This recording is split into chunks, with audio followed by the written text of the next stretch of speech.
কেমনটা লাগে বলেন রান্নার মাঝখানে চলে গেল গ্যাস। আজকে আপনাদের সাথে শেয়ার করব গ্যাস চলে যাওয়ার পরে আমরা কিভাবে রান্না করলাম। সো হ্যালো এভরিওয়ান, আসসালামু আলাইকুম। আশা করি সবাই ভালো আছেন। আলহামদুলিল্লাহ আপনাদের দোয়ায় আমি অনেক ভালো আছি।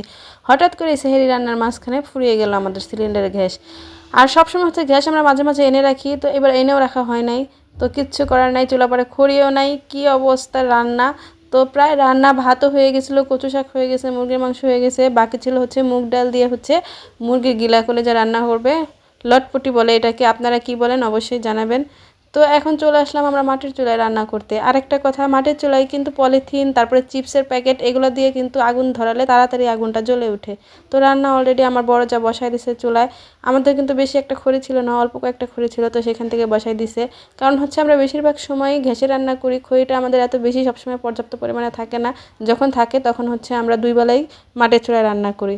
তো আজকে হচ্ছে মুগ ডাল দিয়ে হচ্ছে লটপটি রান্না করা হবে মুরগির গিলা কলিজা দিয়ে। এর জন্য হচ্ছে ভালোভাবে মশলা কষিয়ে নেওয়া হয়েছে। এখন হচ্ছে গিলা কলিজাগুলো ভালোভাবে কষানো হইতেছে। কেমনটা লাগে বলেন রান্নার মাঝখানে যদি গ্যাস চলে যায় তাহলে কি ভালো লাগে? কিছুই করার নাই, রান্না তো করতে হবে, সেহরি যখন খেতে হবে। তো এর জন্য হচ্ছে দুজন মিলে গল্প করতে করতে অন্ধকারেই কিন্তু মোবাইলের লাইট দিয়ে রান্না শুরু করে দিছি। কারণ হচ্ছে টর্চ লাইটেও চার্জ ছিল না।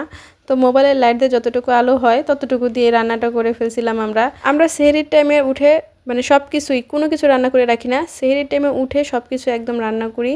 তো তখন আসলে অনেকটা রাতি থাকে, আমরা হচ্ছে বাইরে রান্না করি না, আমরা ঘরে গ্যাসেই রান্না করি। তো লার্কিতে আমরা সেহরি টাইমে খুব একটা রান্না করি না, যখন গ্যাস ফুরিয়ে যায় বাধ্য হয়ে তখন যেতে হয়। তো যেমন আজকে যেতে হলো বাধ্য হয়ে, এই কারণে। এদিক দিয়ে কিন্তু আপনাদের সাথে গল্প করতে করতে আমার বড় যার রান্না প্রায় শেষ, একটু পরেই কিন্তু নামিয়ে নেওয়া হবে। তো যাই হোক, দেখেন কেমন একটা পরিস্থিতি। অবশ্যই যাদের সিলিন্ডার গ্যাস তারা গ্যাস থাকতে আরেকটা গ্যাস নিয়ে আসবেন, না হলে আমাদের মতো বিপদে পড়বেন। আর রান্না বাড়া শেষ, আমরা দেখেন মানে গ্যাসের চিন্তায় আর কিভাবে তাড়াতাড়ি রান্না করা যায়। আমরা রান্না করার সময় আজকে মুগ ডালই হচ্ছে ভেজে নেই, কারণ মুগ ডাল কিন্তু ভাজা ছাড়া খাওয়া যায় না। কত বড় একটা মিস্টেক করে ফেলছি। তো যখন আমরা খেতে গেছি তো তখন হচ্ছে এটার কাঁচা গ্রানটা আসছে, তখন বুঝতে পারছি। না ভাজলেও রান্নাটা কিন্তু খুবই মজা হয়েছিল। আর একটা জিনিস দেখাতে আপনাদের ভুলেই গিয়েছিলাম, আমার ননদের জামাই আসছিল, ভাগ্নারা আসছিল। তো ননদের জামার জন্য বড় একটা তেলাপিয়া মাছ ফ্রাই করা হয়েছে। দুলাভাই হচ্ছে তেলাপিয়া মাছ খুবই খেতে পছন্দ করে, এর জন্য হচ্ছে দুলাভাইয়ের জন্য বড় তেলাপিয়া মাছটা ফ্রাই করা হয়েছে। কিছুদিন আগে অনেকগুলো তেলাপিয়া মাছ আনা হয়েছিল, তো সেখান থেকে হচ্ছে এই মাছটা রাখা হয়েছে দুলাভাইয়ের জন্য। দুলাভাই হচ্ছে মাছ ফ্রাই খেতে খুবই পছন্দ করে, বিশেষ করে তেলাপিয়া মাছের ফ্রাইটা প্রচুর পছন্দ করে। তো তার জন্য হচ্ছে আমরা রেখে দিয়েছিলাম। তো সব মিলিয়ে আমাদের আয়োজনটা কেমন হলো অবশ্যই কমেন্ট করে জানাবেন।